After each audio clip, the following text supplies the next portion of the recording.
Hello नमस्कार दोस्तों, स्वागत है आपका सिविल्स एजुकेशन में। इस वीडियो में हम लोग उत्तर प्रदेश का करंट अफेयर्स करेंगे, जो कि 1 जनवरी 2022 से लेकर 31 जुलाई 2022 तक का इसमें पूरा कवरेज है। तो इस वीडियो में उत्तर प्रदेश का करंट अफेयर्स जुलाई तक पूरा कवर हो जाएगा। इसके बाद का जो करंट अफेयर्स रहेगा उसको मंथली बेसिस पे मैं अपडेट करता जाऊँगा। ठीक है, तो शुरू करें। आइए, पहला टॉपिक है कथक नृत्य सम्राट बिरजू महाराज। अभी हाल ही में इनका निधन हो गया। इनको कथक नृत्य सम्राट के नाम से भी जाना जाता था। इनका जो वास्तविक नाम है वो ब्रजमोहन नाथ मिश्रा था। घराने के बारे में अक्सर पूछा जाता है क्वेश्चन। ये लखनऊ के कालका बिंदादीन घराने से संबंधित है। अगर कालका बिंदादीन ऑप्शन में नहीं रहेगा तो लखनऊ घराना जरूर ऑप्शन में रहेगा, तो लखनऊ घराना लगा दीजिएगा। ठीक है। बाकी इनके ये कुछ फैमिली मेम्बर्स हैं। ये फैमिली मेम्बर याद तो नहीं रखने, फिर भी हम लोग को इतना याद होना चाहिए कि ये इन्हीं की फैमिली से बिलोंग करते थे। गुरु अच्छन महाराज जो इनके फादर थे, बिरजू महाराज जी के जो फादर थे वो गुरु अच्छन महाराज हैं। और जो अंकल हैं वो शंभू महाराज। लच्छू महाराज के बारे में भी हम लोग पढ़ते रहते हैं, ये भी उनके अंकल हैं। ठीक है, ये सभी इसी फील्ड से जुड़े हुए हैं, कथक नर्तक हैं। तो यहाँ पे प्रीलिम के लिए फैक्ट क्या है? ब्रजमोहन नाथ मिश्रा और दूसरा इनका घराना। तो यहाँ पे प्रीलिम के लिए फैक्ट क्या है? इनका नाम, वास्तविक नाम, इनका घराना लखनऊ घराना, और ये कथक से बिलोंग करते हैं। ठीक है, चलिए दूसरा टॉपिक है आगरा मास्टर प्लान। जब हम लोग 2022 की टेस्ट सीरीज कर रहे थे यूपीपीसीएस के लिए, उस टेस्ट सीरीज में क्वेश्चन पूछा गया था। वहाँ पे क्वेश्चन पूछा गया था कि आगरा मास्टर प्लान किसके द्वारा जारी किया गया है। वहाँ पे एक ऑप्शन अर्बन और रूरल मिनिस्ट्री था, दूसरा ऑप्शन आगरा विकास प्राधिकरण था, एडीए। तो ध्यान रखना, ये आगरा विकास प्राधिकरण द्वारा ही जारी किया गया। ये मास्टर प्लान 2031 तक है, यानी इस मास्टर प्लान के जो भी नॉर्म्स हैं, प्रोविज़न है, उनको 2031 तक लागू करना है। सबसे इंपॉर्टेंट चीज़ है इसमें ताज धरोहर क्षेत्र। इस प्लान के अंतर्गत ताज धरोहर क्षेत्र का गठन किया गया। इसमें बहुत सारी रिस्ट्रिक्शंस दी गई हैं, निर्माण से संबंधित रिस्ट्रिक्शंस हैं। जैसे आप यहाँ पे पढ़िए, ताज के अलावा रामबाग तक यमुना के दोनों ओर फैले ताज धरोहर क्षेत्र में स्मारकों के 100 मीटर के अंदर कोई भी निर्माण नहीं होगा, कंस्ट्रक्शन वाला काम नहीं होगा। तो यहाँ पे ये तो नहीं पूछेगा आपसे कि 100 मीटर है 200 मीटर है। आपको इसका याद रखना है कि ताज धरोहर क्षेत्र की जो स्थापना की गई, गठन किया गया, वो इस मास्टर प्लान से किया गया, आगरा मास्टर प्लान से। ठीक है, बाकी ये 2031 भी याद रखें। चलिए, अगर कोडिंग वगैरह में क्वेश्चन पूछ लेगा तो भले ही दे सकता है। नेक्स्ट टॉपिक है world most advance artificial heart, एक तरह से पेसमेकर। पेसमेकर के बारे में हम लोग जानते हैं कि जब हार्ट, दिल काम नहीं करता है तो फिर लास्ट स्टेज में इसका यूज किया जाता है ताकि ब्लड को पंप किया जा सके बॉडी के अंदर। इसको आईआईटी कानपुर ने तैयार किया। तो ये हमारे लिए प्रीलिम का फैक्ट हो गया। और जो भी पेसमेकर रहता है उसको हमेशा लेफ्ट वेंट्रिकल में ही इंस्टॉल किया जाता है। लेफ्ट वेंट्रिकल को हार्ट का पंपिंग चैम्बर भी बोलता है। हार्ट में कितने चैम्बर होते हैं? 4 चैम्बर पढ़ते रहते हैं ना हम लोग। ये जो रीजन है ये कौन सा है? ये लेफ्ट है और ये वाला राइट है। फेफड़ों से जो ब्लड आता है शुद्ध होकर, जिसे हम लोग ऑक्सीजनेटेड ब्लड बोलते हैं, वो सबसे पहले चैम्बर नंबर 1 में आता है। और ये जो पहला चैम्बर है इसे लेफ्ट ऑरिकल बोलते हैं। ठीक है, ये जो दूसरा चैम्बर है ये लेफ्ट वेंट्रिकल होता है, क्योंकि ये लेफ्ट साइड में है इसलिए यहाँ पे दोनों जगह लेफ्ट है। और तीसरा और चौथा जो चैम्बर है, इसी तरह तीसरा चैम्बर ये राइट वेंट्रिकल है और चौथा चैम्बर राइट ऑरिकल है। इतना समझ में आया? तो आपने देखा जो फेफड़ों से शुद्ध होकर आ रहा ब्लड, ऑक्सीजनेटेड ब्लड आ रहा, वो सबसे पहले ऑरिकल में जाता है, इसके बाद ये लेफ्ट वेंट्रिकल में जाता है। ठीक है, यहाँ पे होती है पंपिंग। पंपिंग होने के बाद ये पूरा ब्लड फिर सप्लाई होता है पूरी बॉडी में। ठीक है, यानी पंपिंग वाला जो काम कर रहा है वो कौन कर रहा है? लेफ्ट वेंट्रिकल कर रहा है।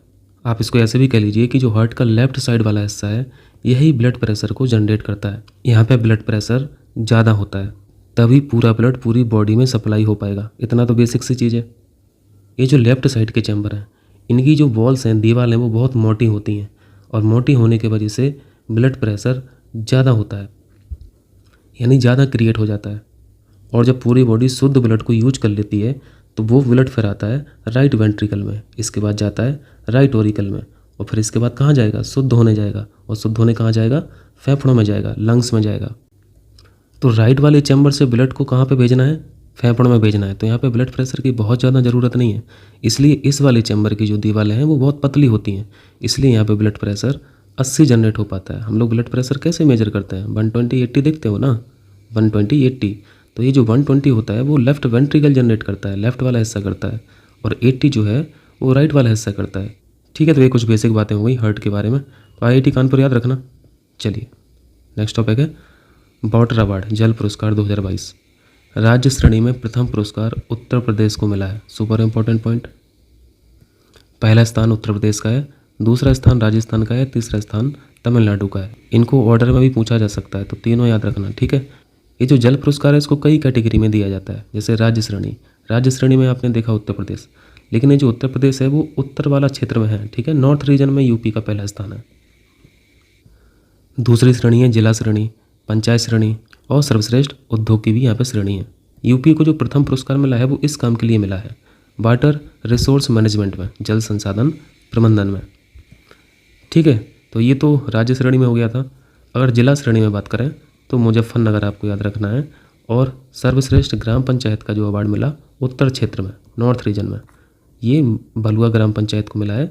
वाराणसी जिला का ये ग्राम पंचायत है, ठीक है। तो यहाँ पर 3 फैक्ट याद रख लेंगे, यूपी, मुजफ्फरनगर और बलुआ। ई गवर्नेंस पुरस्कार, उत्तर प्रदेश को 5 प्रतिष्ठित ई गवर्नेंस पुरस्कार मिले हैं। इनको डिस्ट्रीब्यूट किया गया है MNNIT प्रयागराज में, Motilal Nehru national institute of technology.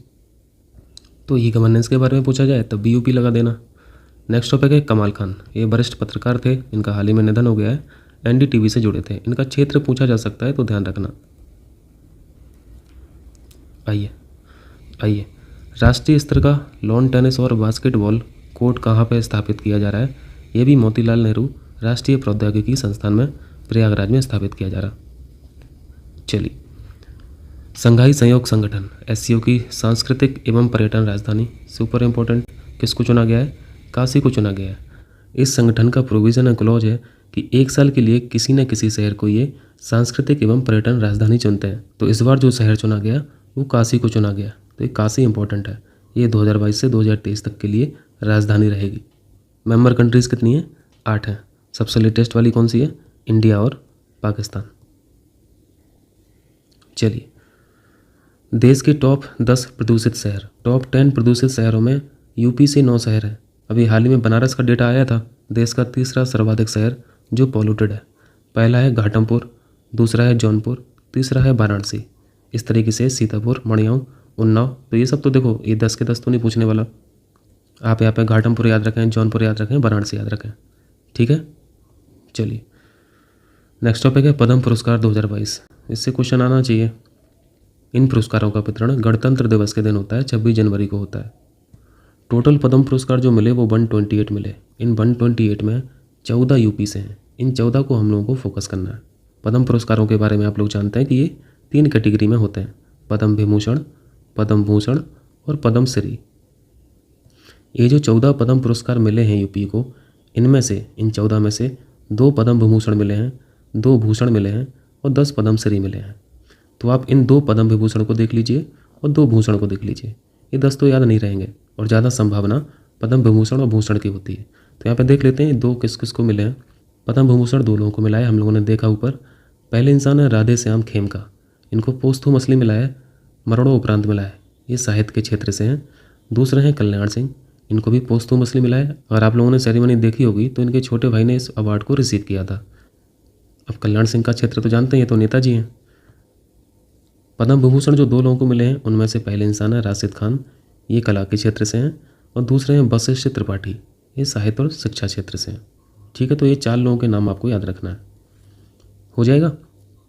चलिए, नेक्स्ट टॉपिक है उत्तर प्रदेश विधान परिषद यानी लेजिस्लेटिव काउंसिल के जो अभी चुनाव हुए हैं, 35 सीटों पर चुनाव हुए हैं। और कौन सी कैटेगरी के? स्थानीय निकाय क्षेत्र के। अब स्थानीय निकाय क्षेत्र क्या है? इसके लिए आपको ये सीखना पड़ेगा कि लेजिस्लेटिव काउंसिल का चुनाव होता कैसे कैसे है, पार्टिसिपेट कौन कौन करता है, वोटर्स कौन कौन होता है, तो आपको आइडिया लग जाएगा इसका। देखिए, लेजिस्लेटिव काउंसिल में जो टोटल मेंबरशिप है वो कितनी है? 100 सदस्य हैं। जो विधानसभा के मेंबर होते हैं उन्हें MLA बोलते हैं, और जो विधान परिषद के मेंबर होते हैं उन्हें MLC बोलते हैं। हिंदी में दोनों का नाम विधायक है। अब देखिए, इन 100 लोगों का चुनाव होता कैसे कैसे है। ये जो 100 लोग हैं, इन 100 लोगों में से 1/3 MLC राज्य के विधायक द्वारा चुने जाएंगे। MLA चुनते हैं 1/3 को। 1/3 सदस्य लोकल बॉडीज से चुने जाएंगे, जैसे नगर पालिका हुई, जिला बोर्ड हुई, इनके द्वारा। ये जो आपने पढ़ा है ऊपर हेडिंग, स्थानीय निकाय क्षेत्र की 35 सीटों पर चुनाव, ये यही वाला चुनाव हुआ है, ठीक है। ये जो 1/3 का जो चुनाव यहाँ पे लिखा हुआ है, इन्हीं का चुनाव हुआ है। तो यहाँ पे हम लोगों ने 1/3 देख लिया। 1/12 सदस्य का निर्वाचन 3 वर्ष से अध्यापन कर रहे लोग करते हैं। ये आपको टोटल याद होना चाहिए, डिस्ट्रीब्यूशन याद होना चाहिए, वोटर्स याद होना चाहिए। और बाकी जो बचते हैं 1/6 सदस्य, उनको राज्यपाल नॉमिनेट करता है। बाकी विधानसभा के बारे में हम लोग जानते हैं, 404 टोटल सीटें हैं, जिनमें से 403 पे इलेक्शन होता है और एक सीट एंग्लो इंडियन नॉमिनेट होती है। ठीक है, चलिए यहाँ पे कुछ फैक्ट इनको जान लीजिए। विधान परिषद का अगर गठन करना है या फिर एबोलिशन करना है तो आपको आर्टिकल 169 में जाना पड़ेगा। इनके क्रिएशन की बात, इनकी एवोल्यूशन की बात 169 में लिखी हुई है। टोटल लेजिस्लेटिव काउंसिल कितनी है, कितने राज्यों में है? ये 6 राज्यों में है। अभी तक 7 राज्यों में थी, तो अब तो 7 है नहीं। जम्मू कश्मीर अब स्टेट रहा नहीं। ये 6 कौन कौन सी हैं? आंध्र प्रदेश में है, तेलंगाना में है, उत्तर प्रदेश में है, बिहार, महाराष्ट्र और कर्नाटक में। अगर पूछा जाए कितनी विधान परिषद है देश में, 6 लगा देना। ठीक है, चलिए।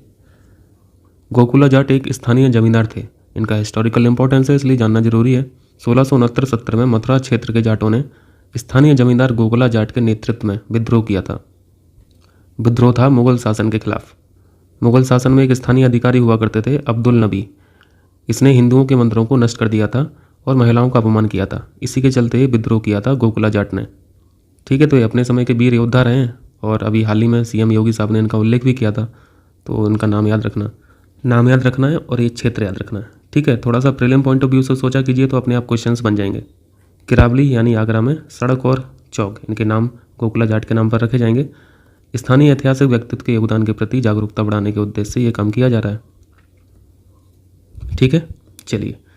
बघीरा वन्यजीव अभ्यारण्य, ये 49 जो है वेटलैंड साइट्स, रामसर साइट्स, अब 49 तो रहे नहीं है। अब इसको थोड़ा सा अपडेट कर लीजिए, क्योंकि ये सिनॉप्सिस बनाई थी मैंने कुछ दिन पहले, तब तक अपडेट नहीं हुआ था। 49 के बाद से काफ़ी अपडेट हो चुका है। पहले 5 जुड़ी थी, फिर 10 ऐड हो गई थी, अब फिर से 11 ऐड हो गई हैं। यानी टोटल कितनी हो गई हैं? 49 + 5 54, 64 और 64 और 11 75। अब रामसर साइट 75 हैं, ये आपको ध्यान रखना है। ठीक है, अगर पूछा जाए कि सबसे ज़्यादा रामसर साइट्स कहाँ पे हैं, तो आप तमिलनाडु मार के आएंगे। बाकी उत्तर प्रदेश में कुछ भी चेंज नहीं हुआ है। उत्तर प्रदेश में 10 रामसर साइट्स हैं और 10वीं यही है, बघीरा वन्यजीव अभ्यारण्य। ये कहाँ पे है? संत कबीर नगर। बाकी जो 10 हैं वो यहाँ पे मैंने लिस्ट में लिखा हुआ है, आप देख लीजिए। नमी जो है वो हैदरपुर वेटलैंड है। जब ये न्यूज़ में था, अभी कुछ दिन पहले ये न्यूज़ बना रहता था। हैदरपुर वेटलैंड कहाँ पे? हस्तिनापुर वन्यजीव अभ्यारण्य के बॉर्डर पे है। 8वीं सुरसरोवर झील, इसको कीठम झील के नाम से भी जानते हैं, वेरी वेरी इंपॉर्टेंट, आगरा में स्थित है। 7वां सरसई झील, ये इटावा में है। पार्वती रंगा, गोंडा, समन पक्षी अभ्यारण्य, मैनपुरी, समसपुर पक्षी अभ्यारण्य, रायबरेली, सांडी, हरदोई, नवाबगंज, उन्नाव और ऊपरी गंगा नदी, ये पहली रामसर साइट थी यूपी की। इससे मैचिंग में क्वेश्चन एक ना एक मिल ही जाता है। ठीक है, तो ये ध्यान रखना। बाकी 2 फरवरी के बारे में हम लोग जानते हैं, विश्व आर्द्रभूमि दिवस होता है 2 फरवरी को। 1971 में ये इनके प्रोटेक्शन के लिए एग्रीमेंट किया गया था, हस्ताक्षर किए गए थे। रामसर जगह है ईरान की। ठीक है, अब इसको अपडेट कर लीजिए, अभी हो गया 75। Total wetlands in India 75। चलिए, सर्वश्रेष्ठ झांकी, उत्तर प्रदेश की झांकी को सर्वश्रेष्ठ झांकी के रूप में चुना गया है। ये परिणाम घोषित कौन करता है, ये इंपॉर्टेंट है, ध्यान रखना। रक्षा मंत्रालय द्वारा इसका रिजल्ट घोषित किया जाता है। इस बार की जो झांकी का विषय था वो था 1 डिस्ट्रिक्ट 1 प्रोडक्ट, ODOP और काशी विश्वनाथ धाम पर आधारित थी इसकी थीम। सेकंड झांकी का जो प्राइज़ मिला है वो कर्नाटक को मिला है। तीसरा प्राइज़ मेघालय को मिला है। तो यहाँ पे यूपी का याद रखें। चलिए, ऑस्कर 2022 के लिए यूपी से नॉमिनेशन, वेरी वेरी इंपॉर्टेंट है भी। राइटिंग विथ फायर, इसको ऑस्कर 2022 के लिए नॉमिनेट किया गया है। राइटिंग विथ फायर चित्रकूट से प्रकाशित खबर लहरिया पर आधारित है। खबर लहरिया के बारे में भी जानना यहाँ पे इंपॉर्टेंट है। यह इंडिया का पहला न्यूज़पेपर था जिसको दलित वुमेन्स रन करती थी, चलाती थी। ठीक है, तो ये याद रखना। आइए नेक्स्ट करते हैं। अभी बुलडोजर चल रहा है तो ये थोड़ा सा ध्यान रखें। उत्तर प्रदेश सार्वजनिक और निजी संपत्ति के नुकसान की भरपाई अध्यादेश 2020, Uttar Pradesh recovery of damage of public and private property ordinance 2020। ये ईयर पूछ सकता है, तो ध्यान रखना। अभी हाल ही में खबरों में रहा मणि पर्वत कहाँ पे है? अयोध्या में। इसका महत्व किस लिए है? प्राचीन टीले पर भगवान राम जानकी का एक मंदिर है, इसके लिए जाना जाता है। पौराणिक महत्व है, इसके संरक्षण के लिए ये सब किया गया। हो जाएगा। Make in India perfume New York में भी बिक रहा है अब। कन्नौज का इत्र न्यूयॉर्क में बिक रहा है। कन्नौज को भारत की इत्र राजधानी भी बोला जाता है। यह पहली बार होगा जब अमेरिका में कन्नौज से एक भारतीय परफ्यूम होगा। ठीक है, तो ये कन्नौज की बहुत बड़ी अचीवमेंट है। कन्नौज के चलते यूपी का भी सीना चौड़ा हो गया। चलिए, भारत सर्च क्या है? ये स्वदेशी सर्च इंजन है, जैसे गूगल है, जैसे मोजिला है, जैसे इंटरनेट एक्सप्लोरर है, उसी तरह भारत सर्च भी है। इसको भारत टेक ने बनाया। चलिए, लखनऊ में देश का पहला ग्रीन बूथ, तो यहाँ पे लखनऊ आपको मार्क कर लेना है। ग्रीन बूथ से आप लोग मतलब समझ रहे होंगे इसका ऑपरेशन जो है वो सोलर एनर्जी से हो रहा होगा। बहुत बड़े स्तर पर सोलर पैनल लगा दिए होंगे और सारी सप्लाई इलेक्ट्रिसिटी की इन पैनल्स के द्वारा हो रही होगी। ठीक है, इससे अचीव क्या होगा? शून्य कार्बन उत्सर्जन होगा। सस्टेनेबल डेवलपमेंट गोल 7 नंबर में क्या है? गोल नंबर 7 में क्या है? Climate action. और 13 में क्या है? अफोर्डेबल और क्लीन एनर्जी। ठीक है, तो ये 7 और 13 भी याद रखें साथ में। नेक्स्ट है भवनियाव पुरास्थल। अब यहाँ पे 4000 पुराने अवशेष प्राप्त हुए हैं, तो जगह का नाम याद रखें। ये कहाँ से बिलोंग करता है? राजा तालाब तहसील से बिलोंग करता है, वाराणसी की जगह तहसील है वाराणसी के पास, भवनियाव पुरास्थल। ठीक है, यहाँ पे एक मुखी शिवलिंग की मूर्ति मिली है। और एंशियंट इंडिया से तो उत्तर प्रदेश को बहुत लगाव है, बहुत प्यार है, तो क्वेश्चन बहुत पूछता है, तो ध्यान रखना भवनियाव। चलिए, एक रोबोट की सहायता से 2 बच्चों का जटिल ऑपरेशन सक्सेस हुआ है, और ये सक्सेस मिली कहाँ पे? पीजीआई में ये ऑपरेशन सक्सेस हुआ है, Sanjay Gandhi post graduate institute of medical science. क्योंकि यूपी का इंस्टीट्यूट है इसलिए इस इंस्टीट्यूट का नाम जानना जरूरी है। हो सकता है इंस्टीट्यूट का नाम ना पूछे, राज्य का नाम पूछ ले कि अभी हाल ही में किस राज्य में 2 बच्चों का जटिल ऑपरेशन रोबोट की सहायता से हुआ, तो यूपी लगा देना। ठीक है, चलिए, अंतर्राष्ट्रीय ध्रुपद मेला। ये ध्रुपद क्या है? ये ध्रुपद गायन शैली होती है। अंतर्राष्ट्रीय ध्रुपद मेला 2022 कहाँ आयोजन किया गया? वाराणसी में। वाराणसी के बारे में इस बार बहुत सारी न्यूज़ हैं, इनको थोड़ा सा पकड़ के चलना, वाराणसी को पकड़ के चलना। यह ध्रुपद मेला 5 दिनों का संगीत उत्सव होता है। हर वर्ष फरवरी और मार्च महीने में इसको ऑर्गेनाइज किया जाता। बेजू बाबरा का नाम हम लोग मिडिवल हिस्ट्री में पढ़ते रहते हैं। मध्यकालीन भारत में एक प्रमुख ध्रुपद कलाकार थे। ठीक है, संगीतकार थे, कलाकार थे। तो यहाँ पे प्रीलिम फैक्ट क्या है? वाराणसी, और इसको फरवरी और मार्च महीने में आयोजित किया जाता है। चलिए, नारी शक्ति पुरस्कार डबल स्टार मान लीजिए। पूरे भारत में 29 महिलाओं को ये पुरस्कार दिया गया। इन 29 में से 2 महिलाओं को उत्तर प्रदेश से भी चुना गया। इन्हीं को हम लोगों को देखना है। चूँकि पिछले पुरस्कार कोविड-19 के चलते सस्पेंड हो गए थे, तो इस बार 2020 का भी प्राइज़ मिला और 2021 का भी मिला। तो 2020 का देखना है, 2021 का देखना है। 2020 का जो प्राइज़ मिला है नारी शक्ति का, वो आरती राणा साहिबा को मिला है। ये लखीमपुर खीरी से बिलोंग करती हैं। इनका काम बहुत इंपॉर्टेंट है। देखिए, हथकरघा बुनकर और शिक्षिका हैं ये।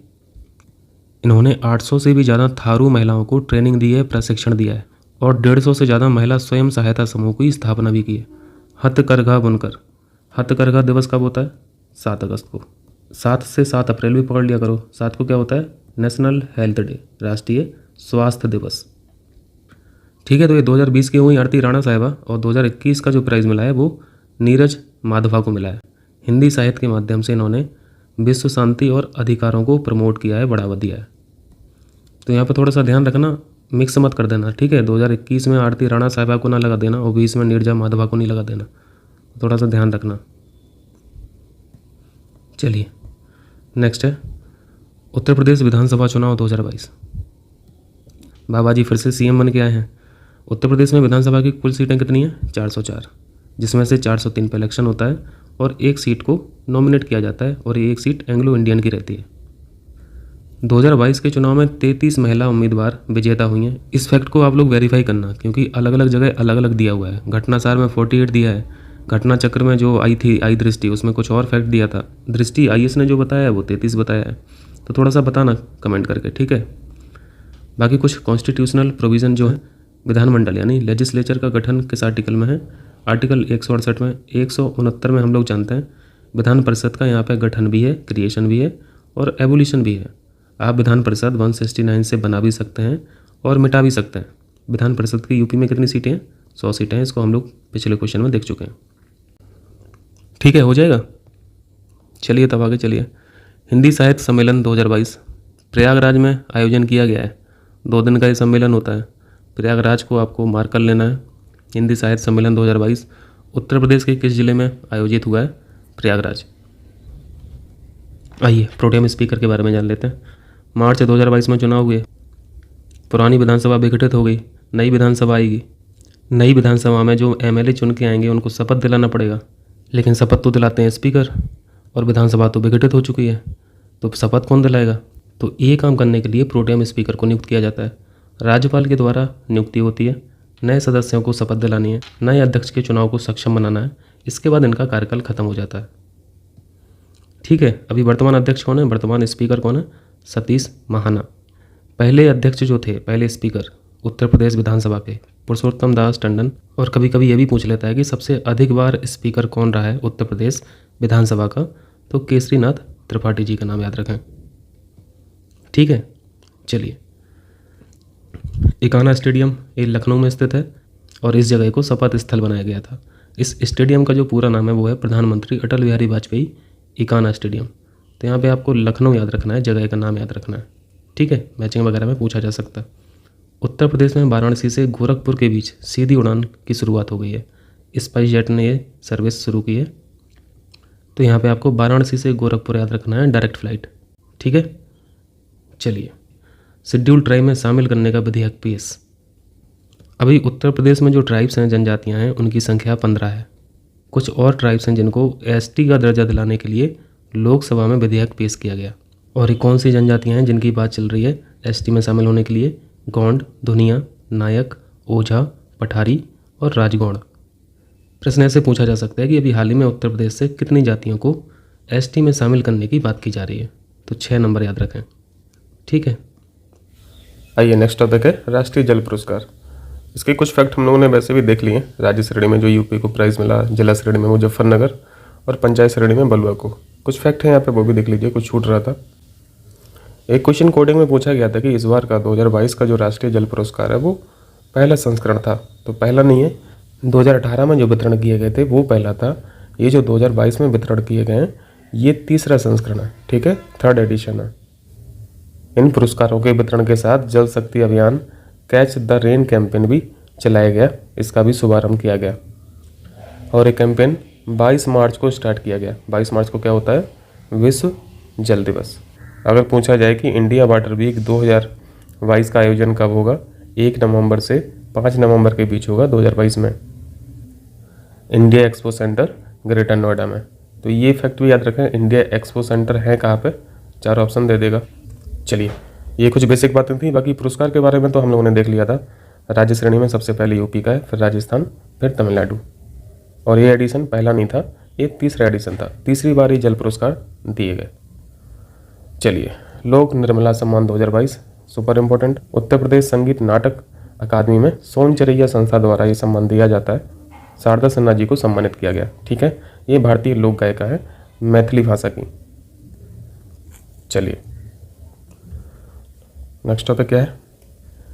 बेसहारा गौवंश के लिए सफारी निर्माण कौन सा राज्य कर रहा है? उत्तर प्रदेश। जैम यानी गवर्नमेंट ई मार्केट प्लेस, यह एक पोर्टल है जहां से बाइंग और सेलिंग की जाती है।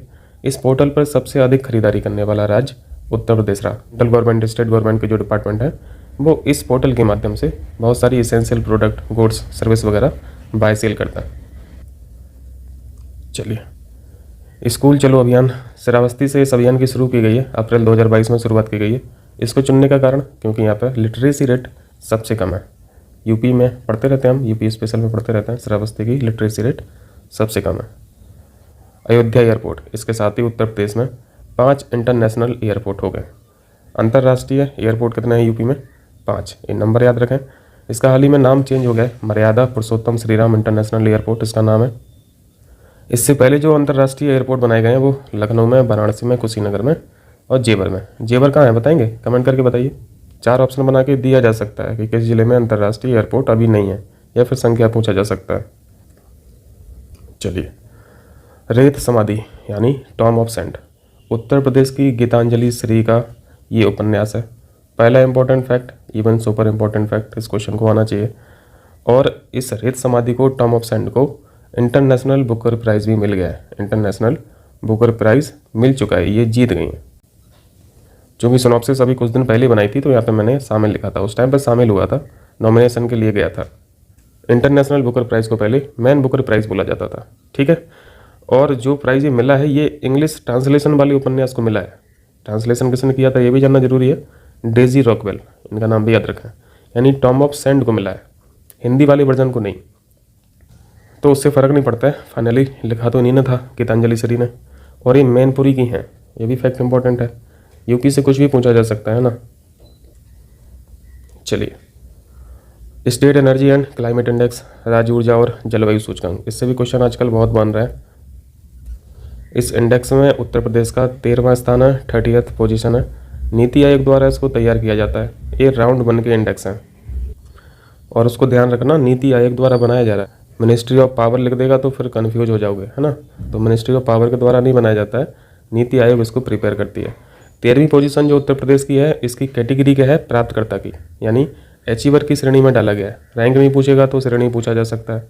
इसमें टॉप अचीवर की एक श्रेणी होती है, अचीवर की होती है, टॉप परफॉर्मर की श्रेणी होती है। इस इंडेक्स को 6 पैरामीटर पे बनाते हैं, तो ये लेस इंपॉर्टेंट फैक्ट है, फिर भी देख लेते हैं। डिस्कॉम परफॉर्मेंस, ऊर्जा दक्षता क्या है आपके स्टेट की, आपके स्टेट में पहुंच कैसी है, इलेक्ट्रिसिटी की एक्सेस कैसी है, वहनीयता, विश्वसनीयता, पर्यावरणीय स्थिरता, स्वच्छ ऊर्जा पहल, न्यू इनिशिएटिव्स, ये सब चीज़ें। चलिए, नीति आयोग, अचीवर और 13वीं पोजीशन याद रखें। दस्तक अभियान उत्तर प्रदेश सरकार द्वारा ये चलाया गया अभियान है। किसके लिए है? Encephalitis, malaria, dengue, filaria, chikungunya, संचारी रोगों की सुरक्षा के लिए इस अभियान को चलाया गया। बरसात का मौसम शुरू होता है तो ये सारी डिसीजेस एक्टिव होने लगती हैं। चलिए, दस्तक यूपी याद रखें। India smart city award, Varanasi city को 4 श्रेणियों में ये अवार्ड दिए गए। सूरत में इनका वितरण हुआ है। वाराणसी को 4 अवार्ड किस किस कैटेगरी में मिले हैं? कोविड इनोवेशन अवार्ड भी मिला है वाराणसी को, स्मार्ट सिटी लीडरशिप अवार्ड मिला है वाराणसी को, सिटी अवार्ड भी वाराणसी को मिला है, वाटर कंजर्वेशन अवार्ड भी वाराणसी को मिला है। देखिए, ये 4 क्वेश्चन है, ये 4 क्वेश्चन है, इसको किसी भी एक क्वेश्चन बना के पूछा जा सकता है। वाटर कंजर्वेशन अवार्ड अभी हाल ही में इंडिया स्मार्ट सिटी अवार्ड वितरण के दौरान किसको मिला है? वाराणसी। इस तरीके से क्वेश्चन पूछ लेगा, ठीक है, कर लेंगे। चलिए आगे चलते हैं। राष्ट्रीय रोग नियंत्रण केंद्र, ये नया इंस्टीट्यूशन है, याद रखना है, national centre for disease control, Lucknow में स्थापित किया गया है, लखनऊ याद रखें। ऑपरेशन कायाकल्प, ये क्या है? स्कूली शिक्षा की गुणवत्ता के सुधार के लिए इस ऑपरेशन को लाया गया, खासतौर से प्राइमरी लेवल पे और मिडिल लेवल पे जो स्कूल है उन स्कूल्स की स्थिति को सुधारने का पर्पज है। स्कूली शिक्षा के इकोसिस्टम की बेहतरी के लिए इस ऑपरेशन को लाया गया। 2019 में इसकी शुरुआत की गई थी। ये बेहतरी कैसे होगी? बेहतरी स्मार्ट क्लास से होगी, प्लेग्राउंड्स वगैरह बनाए जाएंगे, लाइब्रेरी होंगी, कंप्यूटर क्लासेस होंगी, कंप्यूटर लैब्स होंगी, कला कक्ष, शौचालय से सुसज्जित, ये सब चीज़ें, बेसिक कम्युनिटीज़ जो हैं वो तो दी ही जाएंगी, उसके साथ साथ स्मार्ट क्लास, कंप्यूटर लैब्स वगैरह, ये सारी चीज़ें, ठीक है। चलिए, जय घोष नामक सामुदायिक रेडियो स्टेशन उत्तर प्रदेश संगीत नाटक एकेडमी में लॉन्च हुआ है। सिर्फ इतना ही पूछ लेगा जय घोष क्या है, लगा देना, ये रेडियो स्टेशन का नाम है। उत्तर प्रदेश सरकार के द्वारा त्रिधारा कार्यक्रम भी चलाया जा रहा है, जो समर्पित है संत कबीर पर, संत रविदास पर और बाबा गोरखनाथ पर। ये ट्रिनिटी याद रखें, या किसी भी एक नाम में हेरफेर करके क्वेश्चन बनाया जा सकता है। चलिए, उत्तर प्रदेश का पहला सिल्क एक्सचेंज कहाँ पे स्थापित किया जा रहा है? सिल्क के लिए फेमस कौन है यूपी में? वाराणसी। इस नाम से समझ रहे होंगे, ईजी हो जाएगा ट्रेडर्स के लिए, सिल्क साड़ी के जो मेकर्स हैं उनके लिए ईजी एक्सेस हो जाएगा सिल्क के लिए। तो ये सब सारी चीज़ें हैं। पब्लिक के लिए भी बहुत सारे ऑप्शन यहाँ पे अवेलेबल हो जाएंगे। वाराणसी याद रखें, सिल्क एक्सचेंज। यहाँ से एक आध क्वेश्चन बनने की संभावना पूरी है। 2-3 फैक्ट आपको यहाँ पे पढ़ना है। पहले तो टोटल लेंथ पढ़नी है, 296 किलोमीटर पूरी लेंथ है बुंदेलखंड एक्सप्रेस की। दूसरा इंपॉर्टेंट फैक्ट है, इसमें झांसी इंक्लूड नहीं है, ठीक है, ऑप्शन में झांसी बना के देगा, झांसी नहीं है।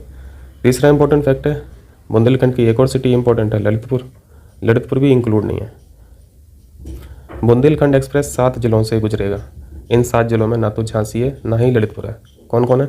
चित्रकूट से शुरू होगा एक्सप्रेसवे, चित्रकूट से बांदा, हमीरपुर, महोबा, इसके बाद जालौन, औरैया और इटावा। चित्रकूट से जो स्टार्ट होगा, प्रारंभ स्थान जो होगा वो क्या होगा? भरतकूप। भरतकूप से स्टार्ट होगा एक्सप्रेसवे और डेस्टिनेशन यानी अंतिम बिंदु क्या होगा एक्सप्रेसवे का? कुदरेल, इटावा। भरतकूप और कुदरेल याद रखें। मालन नदी का पुनरुद्धार, प्राचीन नाम मालिनी था, सोर्स उत्तराखंड है, उत्तराखंड से निकलती है, ठीक है, लेकिन यूपी में एंट्री कहाँ से होती है? बिजनौर में एंट्री हो जाती है इस नदी की। चलिए, ग्रीनफील्ड इकोनॉमिक कॉरिडोर यानी जीईसी, उत्तर प्रदेश के गाजियाबाद से कानपुर तक जीईसी के लिए मंजूरी मिल गई है। 2025 तक इसको तैयार किया जाएगा। टोटल लेंथ रहेगी 380 किलोमीटर। गाजियाबाद कानपुर 380, याद रखना। चलिए, किस राज्य के सभी जिलों में ड्रग वेयर हाउस की स्थापना होगी? उत्तर प्रदेश के। चलिए नेक्स्ट है सांस्कृतिक विश्वविद्यालय का दर्जा, कल्चरल यूनिवर्सिटी, ये दर्जा किसको मिला है? भातखंडे संगीत विश्वविद्यालय को ये मिला है दर्जा। इस विश्वविद्यालय में होता क्या है? शास्त्रीय संगीत के विभिन्न विषयों का यहाँ पे प्रशिक्षण होता है, शिक्षण होता है, ट्रेनिंग भी होती है, टीचिंग भी होती है। चलिए एडवोकेट जनरल आर्टिकल 165 में इनकी नियुक्ति का प्रावधान है। अजय कुमार मिश्र जी को महाधिवक्ता बनाया गया उत्तर प्रदेश का। ठीक है, इनके छोटे भैया यहाँ पे जस्टिस भी हैं हाई कोर्ट में, अश्विनी कुमार मिश्रा। अगला टॉपिक है थारू जनजाति संग्रहालय, ये भी मार्क कर लीजिए। इमलिया कोडर गांव बलरामपुर में स्थापित हो चुका है। बलरामपुर आपको ध्यान रखना है। बलरामपुर के बारे में जानते हैं, थारू जनजाति ये बाहुल गांव है। उनके कल्चर को, उनके धर्म को, रिलीजन को, ट्रेडिशन को, उनका जो लाइफ स्टाइल है, जीवन शैली, इन सभी चीज़ों को डेमोन्स्ट्रेट किया जाएगा। ठीक है, चलिए आज़ादी की गौरव गाथा, स्वतंत्रता की गाथा पर आधारित एक गैलरी है। इस गैलरी को कहाँ ओपन किया जा रहा है? सरकारी अभिलेखागार है लखनऊ में। चलिए ज्ञानवापी मस्जिद विवाद, ज्ञानवापी मस्जिद के लिए सर्वे का आदेश किस कोर्ट ने दिया था? वाराणसी कोर्ट द्वारा, डिस्ट्रिक्ट कोर्ट द्वारा। ठीक है, मस्जिद का निर्माण सन 1669 में औरंगजेब द्वारा प्राचीन विश्वेश्वर मंदिर को तोड़कर करवाया गया था। और ये बात यहाँ से प्रूव भी हो जाती है। साकिब खान की एक पुस्तक है यासिर आलमगीरी, इस बुक में बताया गया है कि 1669 में औरंगजेब ने मंदिर को तोड़वा दिया था। अबुल हसन को हुक्म दिया था मंदिर को तोड़ने के लिए। ठीक है, तो यहाँ पे हमारे काम की चीज़ यासिर आलमगीरी हो गया। इस बुक के बारे में पूछा जा सकता है। पहला अमृत सरोवर, इसको रामपुर में स्थापित किया जा रहा है। वाटर कंजर्वेशन के लिए अमृत सरोवर योजना के अंतर्गत ये काम किया गया। ठीक है, अभी हाल ही में उत्तर प्रदेश के किस जिले में पहला अमृत सरोवर स्थापित किया गया? रामपुर। नेक्स्ट है फूड फॉरेस्ट प्रोजेक्ट। अब ऐसे फॉरेस्ट बनाए जा रहे हैं उत्तर प्रदेश में जो पूरा डेडिकेटेड होगा फूड के लिए, खाद्य के लिए। खाद्य वन विकसित किए जाएंगे। क्या क्या होगा यहाँ पे? सब होगा यहाँ पे, आम, अमरूद, अनार, पपीते, जामुन, बेर। तो यहाँ पे हम लोगों की काम की चीज़ वैसे इतना है। फूड फॉरेस्ट प्रोजेक्ट कहाँ पे लॉन्च होंगे, कहाँ पे बनाए जाएंगे, स्थापित किए जाएंगे? उत्तर प्रदेश में। ठीक है, चलिए floating swimming pool, swimming pool भी है और स्विमिंग पूल फ्लोटिंग भी है, यानी एक बड़ी सी वाटर बॉडी में, घाट वगैरह पर, नदी वगैरह में ये बनाया जाएगा। और ये जो स्विमिंग पूल है ये भी फ्लोट करेगा, मूव करेगा। ठीक है, इसको कहाँ बनाया जा रहा है? वाराणसी के खड़गिया घाट, नमो घाट पर स्थापित किया जा रहा है। चलिए वाराणसी से बहुत सारे फैक्ट हैं इस बार। चलिए बटागुर कछुआ, विश्व कछुआ दिवस, वेरी वेरी इंपॉर्टेंट, कई बार पूछा है, पीसीएस मैचिंग में पूछता रहता है। 23 मई को ऑब्जर्व किया जाता है। विलुप्त की कगार पर है, क्रिटिकली इंडेंजर्ड है, रेड लिस्ट में है। चंबल नदी में इनको प्रोटेक्शन दिया जा रहा है, बटागुर कछुआ। ठीक है, चलिए विश्व कछुआ दिवस याद रखें 23 मई। गंगा नदी यूपी के 27 जिलों से होकर बहती है।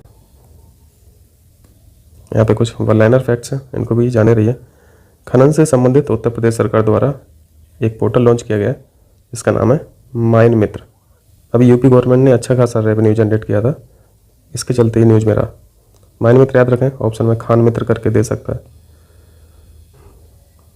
हनी प्रोसेसिंग वैन, वैन चल के आएगी आपके घर के द्वार, आप अपना शहद बेचिए और वहीं पे प्रोसेस कराइए। यहाँ पे देखिए Honey processed at your door step. एक तरह से ये बहुत बड़ी सी बस है जिसके अंदर लेबोरेटरीज हैं। इस वैन को KVIC द्वारा बनाया गया है, गाजियाबाद में उद्घाटन हुआ है। हनी के लिए कौन सी रेवोल्यूशन है, कौन सी क्रांति है? मीठी क्रांति, स्वीट रेवोल्यूशन। KVIC के बारे में जान लीजिए, एक स्टैट्यूटरी बॉडी है। ठीक है, कॉन्स्टिट्यूशनल नहीं है, इसको एक्ट के द्वारा बनाया गया, अधिनियम के द्वारा बनाया गया है, इसलिए सामूहिक बॉडी है। खादी और ग्राम उद्योग आयोग, MSME के अंडर में काम करती है। चलिए ब्रह्मोस मिसाइल, लखनऊ में भी अब इसका विनिर्माण केंद्र, एक मैन्युफैक्चरिंग सेंटर ओपन हो गया है। ब्रह्मोस मिसाइल का निर्माण करेगा, अपग्रेड किया जाएगा। अभी जो ब्रह्मोस मिसाइल है वो सुपरसोनिक की स्टेज में है, इसको हाइपरसोनिक बनाने का काम कर रही है गवर्नमेंट। हाइपरसोनिक हो जाएगी तो समझ में आ रहा है, पर इसकी स्पीड 5 मैक से ज़्यादा हो जाएगी। चलिए पूर्वांचल एक्सप्रेसवे, देश का सबसे बड़ा एक्सप्रेसवे है पूर्वांचल एक्सप्रेसवे। वैसे इससे बड़े तो और भी हैं लेकिन वो अभी कंप्लीट नहीं हुए हैं, इसलिए अभी उन सबका नाम नहीं है। जैसे गंगा एक्सप्रेसवे की लेंथ जो है वो 594 किलोमीटर है, जबकि पूर्वांचल की तो 341 किलोमीटर ही है। क्योंकि ये कंप्लीट हो गया है तो अभी तक की स्थिति सबसे बड़े में इसी का है। गंगा एक्सप्रेसवे हो गया 594, यहाँ पर लेंथ इंपॉर्टेंट है। इससे भी एक बड़ा है दिल्ली मुंबई एक्सप्रेसवे, ये भी निर्माणाधीन है, 1350 किलोमीटर, ये तो कई गुना बड़ा है। ठीक है, तो 341 मार्क करके चलें। चलिए, सुल्तानपुर से इसका उद्घाटन हुआ है, सुल्तानपुर से उद्घाटन हुआ है, पीएम मोदी द्वारा किया गया था। मुगलसराय स्टेशन नाम चेंज हो गया, पंडित दीनदयाल उपाध्याय स्टेशन। उसी तरह दादूपुर रेलवे स्टेशन का नाम माँ बराही देवी, ये भी याद रखें। चलिए, जीआई टैग रतौलाम, वेरी वेरी इंपॉर्टेंट, कहाँ का है? बागपत में इसका प्रोडक्शन होता है, तो आपको बागपत याद रखना है। आम की कैटेगरी याद रखना है, रतौल। जीआई टैग क्यों दिया गया है? विशेष सुगंध और स्वाद के लिए दिया क्यों जाता है? प्रोटेक्ट करने के लिए, क्योंकि ये वहाँ की इंडिजिनस होती है और कहीं पे ये पाया नहीं जाता है, तो जो चीज़ जहाँ की है उसको प्रोटेक्शन मिलना ही चाहिए। जीआई टैग देता कौन है? भौगोलिक संकेतक रजिस्ट्री देती है। इस संस्था का नाम याद रखें, चेन्नई में है, इसको पूछा गया है कई बार, ठीक है, भौगोलिक संकेतक registry. Body setup by geographical indication of goods and registration and protection 1999। इस एक्ट का भी नाम याद रखना है, आपको ईयर याद रखना है 1999। जीआई टैग तो पूछता ही रहता है ना, किसको मिला किसको नहीं मिला। इंस्टीट्यूशन के बारे में कभी पूछ लिया तब क्या करोगे। चलिए, महाराजा सुहेलदेव विश्वविद्यालय, ये नया नाम है किसका? आजमगढ़ यूनिवर्सिटी का। नेक्स्ट है राजस्व गाँव, रेवेन्यू प्लेसेस। यूपी के 4 गाँव को अभी हाल ही में रेवेन्यू प्लेसेस का दर्जा दिया गया है। ये जो 4 गाँव हैं वो नेपाल की सीमा पर स्थित है। तो क्वेश्चन ऐसे पूछा जाएगा कि अभी हाल ही में नेपाल की सीमा पर उत्तर प्रदेश के कितने गाँव को रेवेन्यू विलेज का दर्जा दिया गया? 4 लगा देना।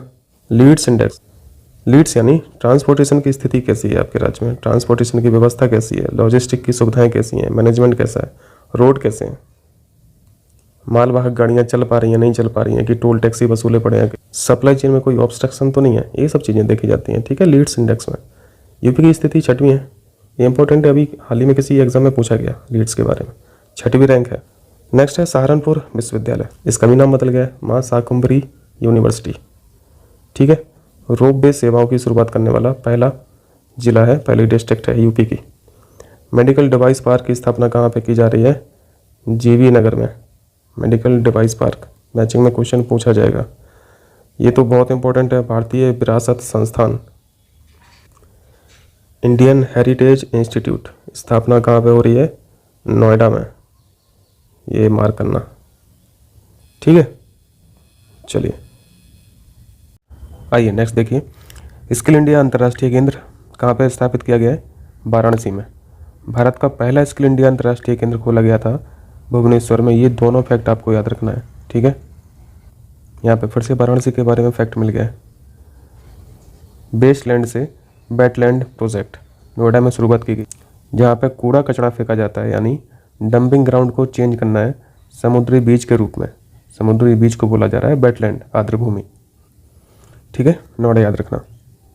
चलिए, राष्ट्रीय विधि विश्वविद्यालय की स्थापना प्रयागराज में की जा रही है, नेशनल लॉ यूनिवर्सिटी। इसका नाम हाल ही में चेंज हुआ है, इसका नाम होगा डॉक्टर राजेंद्र प्रसाद राष्ट्रीय विधि विश्वविद्यालय। चलिए, पशु क्रूरता निवारण अधिनियम 1960, prevention of cruelty to animals, जिसे पोका एक्ट बोला जाता है। अब अगर जो जानवर अनुपयोगी हो गए हैं, छोड़ने पर इस अधिनियम के तहत मुकदमा दर्ज होगा। तो यहाँ पे हम लोग की काम की चीज़, इस एक्ट का ईयर याद रखना है और भारतीय पशु कल्याण बोर्ड की स्थापना 1962 में। ये 2 फैक्ट याद रखना है। पोका एक्ट 1960। चलिए, उत्तर प्रदेश में विधायक स्थानीय क्षेत्र विकास कोष, जैसे सांसद स्थानीय क्षेत्र विकास कोष पढ़ते थे, MP लैट्स पढ़ते थे, उसी तरह विधायक निधि भी है। इसके भी हाल ही में लिमिट बढ़ाई गई है, 3 करोड़ से 5 करोड़ बढ़ाया गया है। पहले 3 करोड़ थी, अब 5 करोड़ हो गया है। इस पैसे से इनको डेवलपमेंट करना होता है, ग्रामीण क्षेत्र हो या फिर शहरी क्षेत्र हो। ठीक है, और ये जो पैसा है ये डायरेक्टली विधायकों को नहीं आता है, विधायकों को ये कोई पैसा नहीं मिलता है। सरकार इस राशि को सीधे संबंधित स्थानीय अधिकारियों को हस्तांतरित करती है। इसमें फिर विधायक का क्या रोल रहेगा? विधायक केवल दिशा निर्देशों के आधार पर कार्यों की सिफारिश करते हैं। ठीक है, ये उनकी जेब में नहीं आता पैसा। उत्तर प्रदेश सर्वाधिक टीकाकरण करने वाला राज्य बन गया। तो जहाँ पे ज़्यादा पॉपुलेशन रहेगी वहाँ पे टीकों की संख्या ज़्यादा रहेगी। सम्राट पृथ्वीराज यूपी में टैक्स फ्री है। तो यहाँ पे जो पृथ्वीराज, जिन्हें हम लोग पृथ्वीराज चौहान के नाम से जानते हैं, ये कौन से नंबर के हैं? पृथ्वीराज तृतीय हैं, ये इंपॉर्टेंट है। ठीक, संत कबीर नगर स्वदेश दर्शन योजना का उद्घाटन यहाँ पे हुआ है। 7 मई संत कबीर अकादमी और अनुसंधान केंद्र की स्थापना की गई है।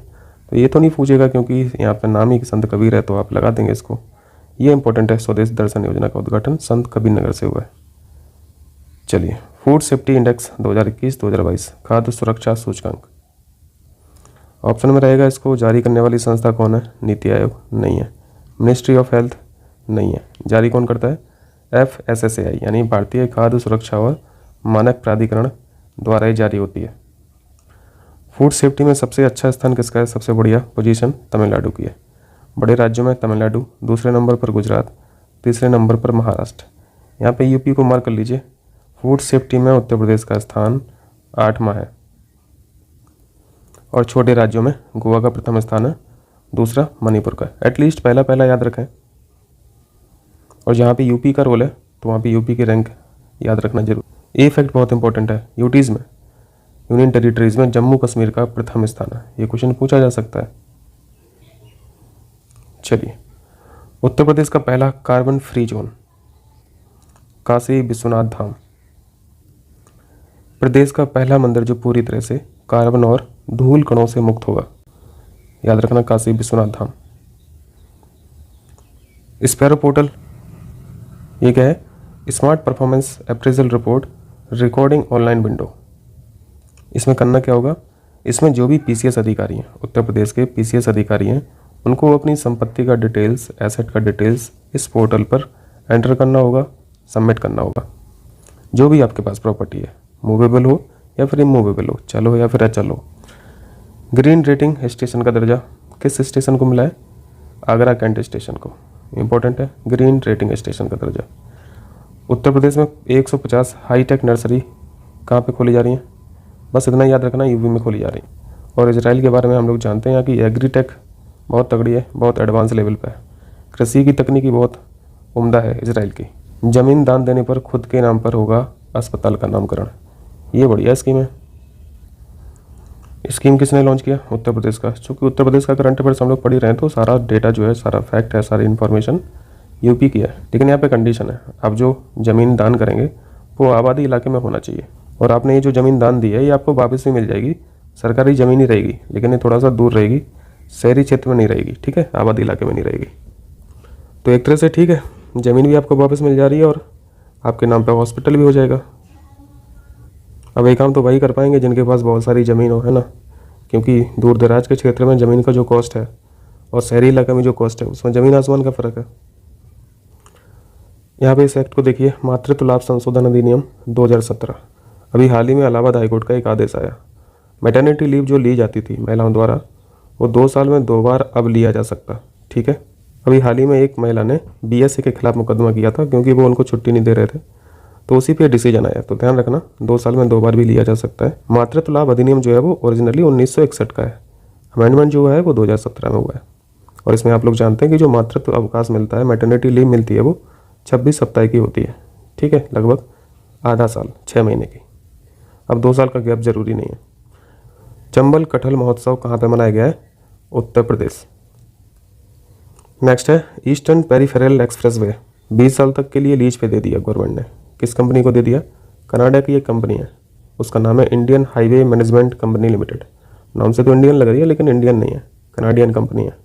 अब 20 साल तक जो भी टोल टैक्स वसूलेगा वो ये कंपनी वसूलेगी और जो भी मरम्मत का काम रहेगा रोड का वो भी यही कंपनी कराएगी, ठीक है। ईस्टर्न पेरिफेरल एक्सप्रेसवे की जो लेंथ है वो 135 किलोमीटर है। चलिए, अभी तक जो टोल वसूलने का काम था वो हर साल बदल दिया जाता था। अभी तक एक्सप्रेसवे पर हर साल टोल वसूले के लिए कंपनी का ठेका बदल दिया जाता है और मरम्मत का कार्य NHAI का होता था। तो अब NHAI ने अपने हाथ खड़े कर लिए। NHAI बोल रही है कि जब आप टोल टैक्स वसूल रहे हैं तो आप भी मरम्मत का काम कराइए। अब 1 साल 2 साल नहीं, आप सीधा 20 साल के लिए कीजिए काम। चलिए, उत्तर प्रदेश का पहला ट्रांसजेंडर सेल कहाँ पे खोला गया है? लखनऊ में। सेल का मतलब है पुलिस थाने में एक अलग से व्यवस्था कर दी होगी इनके लिए, ट्रांसजेंडर्स के लिए, कि जो भी समस्या रहेंगी आप डायरेक्ट यहाँ पे आइए। ये एड्रेस करेगा इनकी समस्याओं को। ये घरौनी योजना में क्या है? उत्तर प्रदेश में रहने वाले 2.5 करोड़ लोगों को अक्टूबर 2023 तक घरौनी प्रमाण पत्र प्रदान किए जाएंगे। इससे हेल्प क्या होगी? आसानी से लोन प्राप्त हो जाएगा और इस योजना के तहत पैतृक भूमि और संपत्तियों को उनके सही मालिकों को हस्तांतरित करने की सुविधा भी मिल जाएगी, ठीक है। तो घरौनी योजना, पहले तो स्टेट याद रखना, ये किस राज्य की स्कीम है और इसमें होना क्या है ये भी ध्यान रखें। चलिए, गंगा यात्रा अभियान अभी हाल ही में किस राज्य के द्वारा शुरू किया गया है और किस पर्पज से? उत्तर प्रदेश सरकार ने इस विशेष अभियान को शुरू किया गया है और इससे प्राकृतिक खेती के बारे में जागरूकता बढ़ाई जाएगी। ठीक है, तो ये फैक्ट इंपॉर्टेंट है। असीम अरुण ये कौन है? उत्तर प्रदेश अनुसूचित जाति एवं अनुसूचित जनजाति आयोग के अध्यक्ष का उनको प्रभार सौंपा गया है। अभी परमानेंट भी बन गए, अभी स्थायी अध्यक्ष बन गए। चलिए, संचारी रोग नियंत्रण एवं दस्तक अभियान। दस्तक अभियान के बारे में तो हम लोग जानते हैं और एक किन डिसीज़ को कवर करता है? Encephalitis, malaria, dengue, filaria, chikungunya वगैरह। घर घर दस्तक अभियान। दस्तक अभियान 16 से 31 जुलाई तक चला है। ठीक है, ये 16 से 31 याद रखना। बाकी ये तो लगा ही देंगे। दस्तक अभियान है किसका? उत्तर प्रदेश का। उत्तर प्रदेश प्लास्टिक अवशिष्ट प्रबंधन कॉन्क्लेव 2022। 1 जुलाई 2022 से प्लास्टिक कैरी बैग यानी पॉलीथीन को पूर्णतः प्रतिबंधित कर दिया गया। लेकिन कभी होता नहीं है, ये अलग बात है। लेकिन इन्होंने ये जो दूसरा काम किया है इसी से ये बंद हो सकता है। प्लास्टिक का निर्माण ही बंद करा दीजिए, इंपोर्ट ही बंद करा दीजिए, स्टॉकिंग बंद करा दीजिए, डिस्ट्रीब्यूशन कम करा दीजिए, बाय सेल होना ही नहीं है, तभी पॉसिबल है। एक नया दिवस है 3 जुलाई, अंतर्राष्ट्रीय कैरी बैग मुक्त दिवस, international plastic bag free day. ये थोड़ा इंपॉर्टेंट है, ध्यान रखना, 3 जुलाई। नेक्स्ट है वन महोत्सव अभियान। अभी हाल ही में चर्चा में रहा कोदंड वन क्षेत्र कहाँ पे स्थित है? चित्रकूट लगा देना। अभी हाल ही में चर्चा में रहा शब्द हरी संकरी क्या है? तो एक पौधा लगा देना। वन महोत्सव अभियान की शुरुआत चित्रकूट जिले में महर्षि वाल्मीकि के आश्रम सेरन गांव में पड़ता है, यहाँ से शुरुआत की गई है। 5 जुलाई को शुरू किया गया था। 5 जुलाई को 25 करोड़ पौधे रोपे गए। तो यहाँ पे आप चित्रकूट याद रखें। उत्तर प्रदेश के किस जिले में टाइगर रिजर्व पार्क बनाया जा रहा है? ये भी चित्रकूट याद रखें। चलिए, उत्तर प्रदेश आम महोत्सव 2022 लखनऊ से शुभारंभ किया गया। हर साल 1 जुलाई से 7 जुलाई आम महोत्सव मनाया जाता है। और मलिहाबादी आम के बारे में आप लोग जानते होंगे। मलिहाबाद एक जगह है लखनऊ के पास, वहाँ पे आम का प्रोडक्शन बहुत होता है। और उत्तर प्रदेश का जो आम है वो काकोरी ब्रांड से ब्रांडिंग की जाएगी। एक काकोरी ब्रांड आपको याद रखना है। पूछा जाएगा CIM संजीवनी क्या है? आपको लिखा देना है मलेरिया रोधी एक पौधा है और इस पौधे की खेती के लिए सरकार प्लान भी कर रही है। एक प्लांट है आर्टिमिसिया, जो भी मलेरिया रोधी पौधा ही होता है। आर्टिमिसिया की एक प्रजाति है CIM संजीवनी। और जो भी प्लांट वाली बात होती है तो फिर प्लांट के लिए कौन सी संस्था है लखनऊ में? CMAP यानी केंद्रीय औषधि एवं सुगंध पौधा संस्थान। इसको कई बार पूछता रहता है PCS मैचिंग में। लखनऊ में है central institute of medicinal and aromatic plant, CMAP बोलते हैं शॉर्ट में। और इस पौधे को CDRI ने भी वेरीफाई किया है। CDRI क्या है? Central drug research institute. ये भी लखनऊ में है, इसको भी याद रखना है। CDRI और CMAP ये दोनों लखनऊ में है। इस पौधे में आर्टिमिसिनिन नामक एक तत्व पाया जाता है जो मलेरिया फैलाने वाला रोगाणु है प्लाज्मोडियम, इसको ये मार देता है, किल कर देता है। मलेरिया फैलाने वाला जो रोगाणु है उसका क्या नाम है? प्लाज्मोडियम फाल्सिफेरम। तो ये तो बहुत काम का प्लांट है। नेक्स्ट है अप्रैल पार्क की स्थापना कहाँ की जा रही है? नोएडा में। ये क्वेश्चन एक बार पूछा गया है। नोएडा में स्थापना की जाएगी। अप्रैल यानी वस्त्र, क्लोथिंग वगैरह, कपड़े। पार्क से मतलब एक घूमने वाला पार्क मत समझना। पार्क से मतलब एक बहुत बड़ा इंडस्ट्रियल एरिया है जहाँ पे अप्रैल से संबंधित बहुत सारी यहाँ पे फैक्ट्रियाँ स्थापित की जाएंगी। वस्त्र इकाइयों की स्थापना की जाएगी। बाड़ा और स्टफ वाइल्ड एनिमल म्यूजियम, इसकी स्थापना कहाँ पे की जा रही है? बाड़ा और स्टफ वाइल्ड एनिमल म्यूजियम। ये उत्तर प्रदेश के राजकीय पशु यानी सारस के संरक्षण के लिए म्यूजियम बनाया जा रहा है। और इस म्यूजियम का निर्माण शहीद अशफाक उल्लाह खां प्राणी उद्यान में किया जाएगा। ये प्राणी उद्यान कहाँ पे है? ये पूर्वांचल का एकमात्र जूलॉजिकल पार्क है। और इस प्राणी उद्यान का लोकार्पण अभी हाल ही में हुआ है। 21 मार्च 2021 को CM योगी के द्वारा लोकार्पण किया गया गोरखपुर में। ठीक है भैया, तो ये पूरा करंट अफेयर्स था। इसके बाद का जो भी होगा अपडेट कर देंगे मंथली बेसिस पे। चलिए फिर मिलते हैं अगले वीडियो में। बहुत बहुत शुक्रिया आप लोगों का।